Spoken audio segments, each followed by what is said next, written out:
जय Hind. Bihar SSC CGL के syllabus का एक बहुत ही महत्वपूर्ण टॉपिक है भारत और उसके पड़ोसी देशों का इतिहास। इस क्रम में आज के वीडियो में हम लोग पढ़ेंगे बांग्लादेश का इतिहास।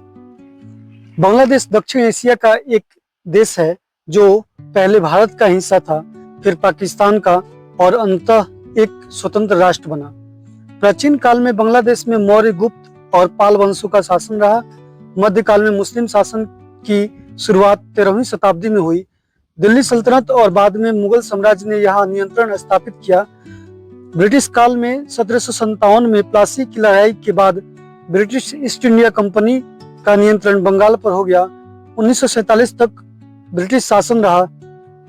उसके बाद 1947 भारत का विभाजन हुआ और बंगाल दो हिस्सों में बट गया। पश्चिम बंगाल भारत में और पूर्वी बंगाल, जो कि अब बांग्लादेश है, पाकिस्तान का हिस्सा बन गया।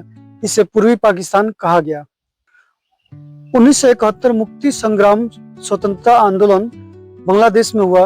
पूर्वी पाकिस्तान के लोग पश्चिमी पाकिस्तान द्वारा उपेक्षा और दमन से तंग आ चुके थे। 1971 में स्वतंत्रता संग्राम हुआ और भारत की सहायता से 16 दिसंबर 1971 को बांग्लादेश स्वतंत्र राष्ट्र बना।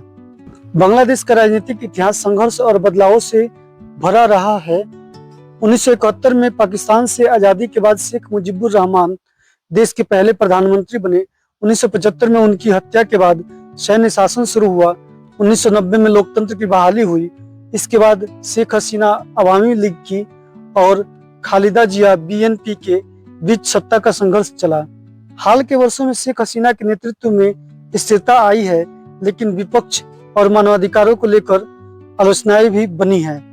बांग्लादेश अब एक संसदीय लोकतंत्र है। थैंक यू दोस्तों।